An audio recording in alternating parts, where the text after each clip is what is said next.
I love collecting video games. I have several NES, PS1, a boatload of PS2 titles, and now, there are so many gamers out there who are decades into this, whether it's people who just constantly rebuy the same game over and over, just different versions of it, and people make entire channels based around collecting hundreds of retro games, and half the time, a lot of these people don't actually play the games. They still have sealed and unopened copies of them. Now, I've been doing this for a little over a year, specifically older games, so my collection isn't that massive. I have like 42 games in total, which, saying that out loud, sounds crazy to me. But during my journey of doing this, there's quite a lot of stuff that I've noticed and picked up on that has definitely changed my view on the idea of collecting games that you might not even play and why people do it as a whole. And it doesn't exactly have anything to do with the games themselves and why they're so good. The whole reason why I'm actually making this video is because I had recently built this bookshelf, and after I shoved all my games in it, I stepped back and was like, it kind of looks like a mini library. In general, one of the biggest appeals that I immediately saw from game collection that you don't necessarily get out of digital stuff is that it feels like your own video game store. It's like your own mini version of GameStop, but in your house. And just like how you can access your library of games on your PS5 or Xbox Series, you essentially have all of that,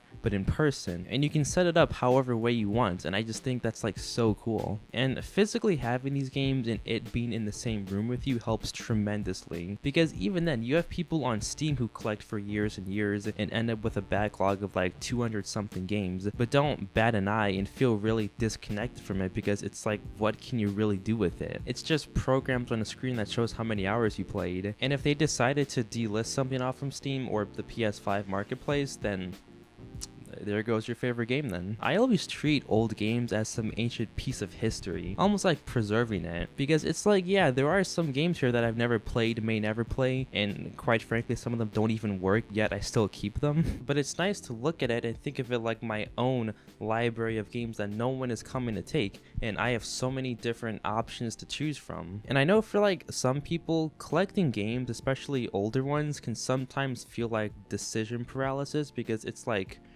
where do I start? Do I start from the Stone Ages, Atari, NES, or do I just go right to the PS2? And then it's like, when you have either one of those systems, you have so many different games to choose from, like a ton. But really with that, it's just buy whatever games that you have for the console you own. If you have a PS3 or PS4 and you're into RPG games, you have Dark Souls and can start getting into that series. But I feel like there's a much bigger difference between physically collecting versus digitally, and it's that digitally, it's almost like there's an endless void of games that are being flooded to you all at once, with every single game on the market one after another, and sometimes I get so overwhelmed that I just exit out of it and just go back to my library of games. But you know, when you're buying at a store, you're only getting presented a very small amount of games at once, obviously unless you decide to go on eBay and search for others. But for the most part, the quantity of games you're getting physically collecting just does not compare to the monsoon that digital marketplaces have. And on the flip side to that, I love how there's no limit to it. Like, you can just collect for however long you want without being told, hey, there's not enough storage, delete some. I feel like the dopamine of just seeing your collection grow and get bigger and bigger influences people to just keep buying games even if they don't really care or have no real intention of playing them. Because look at Skyrim. I'm not saying that it's retro, but look at how many times it's been re-released. I'm not saying that everyone does it the same way, and sure, there are people who just really like playing it on different platforms, but I'm pretty confident that the majority of people only buy these different versions just so they can add it to their sick Skyrim collection and show how much of a fan they are. Like, do you really need Skyrim on every single console you own? Like, what are you, some nerd?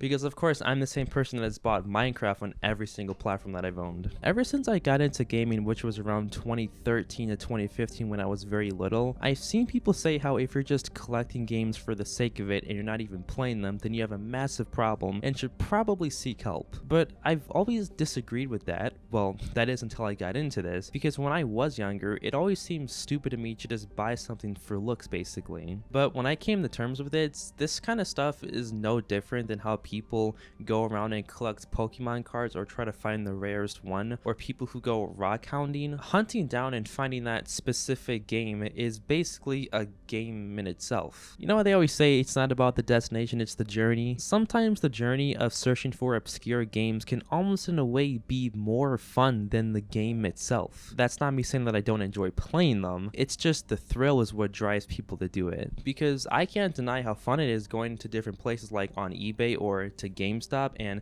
seeing that certain PS2 game that I've been trying to get my hands on for the longest time. And if it's dirt cheap, because we all know that a lot of older games are being sold for ridiculous prices, like I'm sorry, but I don't want to spend $20,000 on a stealth game that isn't even that amazing. It can be really fun. Heck, sometimes I just go to GameStop with no plan in mind. I'm just like, I want to find a new game even though I still have like 35 others that I haven't beaten. And I just pick whatever one that seems mildly interesting to me. I have a handful of games that I bought on a whim that I actually do play, like True Crime LA, Ratchet and Clank, Pro Skater 3, SOCOM's Navy SEALs, Call of Duty Finest Hour. Even though I am not a Call of Duty nor a Ratchet and Clank fan, they're just really fun games that I wouldn't have gotten if I didn't go to GameStop and see them. Which with all this combined, some people would then still say, okay, yeah, but collecting games can still be really costly, so is it really worth doing that just to say that you have the games? To an extent, I'd say so. Again, with these kind of hobbies, you'll never be able to change someone's view on it because, you know, again, why do people 100% games? To 100% a game, you have to go around and collect every single item, and you can say, what's the point of doing that? And it's actually so funny because I am not a completionist in the slightest. I will not feel pressure to finish every single thing a game has, and I will only play until I'm not having fun. So it's funny how I won't do that, but when I'm collecting stuff, I'm like, okay, I have San Andreas, so I need to make sure that I have the manual, and I might as well get the map that it used to come with, or else I don't have the complete game then. I mean, some collectors go even further by having dedicated sections in their setup for discs only or just manuals or memory cards, like anything you can think of that comes with it. And the thing that I find most interesting about this, and I think this can apply to almost any collector, is that a lot of this was very unintentional. Like, this wasn't strategized. It's not like you wake up one day and are like, I want to be a collector, where do I start? Most of the time it just starts with you buying more and more games for whatever console that you own at the time, until it eventually turns into you having a full wall of them. For me, when I got my PS2, it came with Bully, San Andreas, Midnight Club, and Metal Gear Solid 2. And over the span of a year, I was just wanting to buy different titles to play until I eventually ended up here. And I know for a lot of other people, having a backlog of anything, physical or digital, can sometimes start to feel like, man, I have so many games that I have not played yet. I should probably play them now, because after all, they're games that I spent my money on. And it can kind of feel like you're just forcing yourself to play them out of obligation because you bought them. And I really hope that I'm not in that mindset that every person who sells their games now was in before, where they're like, no, I don't want to sell or, you know, get rid of my games because I bought them and I should keep them. Like, what if the price is right and I can never get that game again? Gaming FOMO has been talked about a lot, where it's a lot of the things that I said, just impulsively buying games that seems mildly interesting just to never play it, which ends up leading people to having a curated collection of games, where instead of just buying random stuff that you might play, it's more specifically organized titles that you're 100% going to play at that very moment. For example, when I was collecting, and I'm still trying to, but when I was collecting Tony Hawk Skater games, I was making decent progress. I got Pro Skater 3 first, then I bought the PS1 games, and then I got Thug 1 and 2. Keep in mind, I was really only playing Pro Skater 1 and 3, so like, did I really need to keep buying more of them? But later on, I was then trying to find Pro Skater 4, and for some strange reason, I just couldn't find a decently priced PS2 copy of it. The ones I saw were like $40 to $50, and I was like, shit man, I really need this so I can add it to my collection. Like, how cool would that be to own 6 games in the series? And then I saw a GameCube copy of it, and I bought it even though I don't have a GameCube, but in my mind, I was like,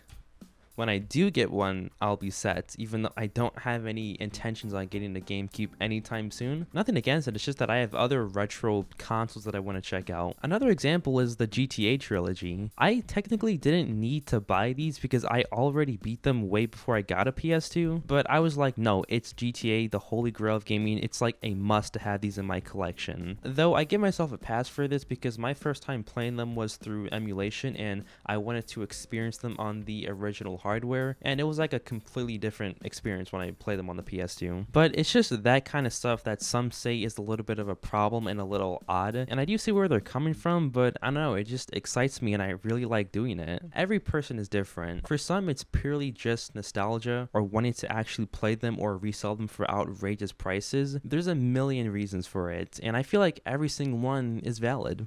60 game all along is very interesting. Devil May Cry 5th Anniversary Collection is literally just a bundle of all the 3 Devil May Cries on the PS2. I just found it interesting that they tried to celebrate the 5th anniversary of something. But thanks for watching my video. Thanks for the support you guys have been showing. I know I said in my community post that my next video would be on Black, which I still do want to do, and I do want to still make videos on like specific beloved games. Like I still want to talk about Midnight Club, Jak 2, Resident Evil, the Mafia games. It's just that some of the games that I want to cover I don't have, and I have to go online and order them, because I have Black now, but when I ordered it on eBay it got delayed to like 2 weeks, and I just didn't feel like waiting that long to make a video because I knew that it would have been well over a month by the time that video would come out. I'm trying to stay on a somewhat consistent upload schedule, like 2 videos a month, because as you guys know I can be very inconsistent sometimes, and my New Year's resolution was to not do that, so hopefully I can keep that going. Let me know what you guys thought about this and what your game collection is looking like, and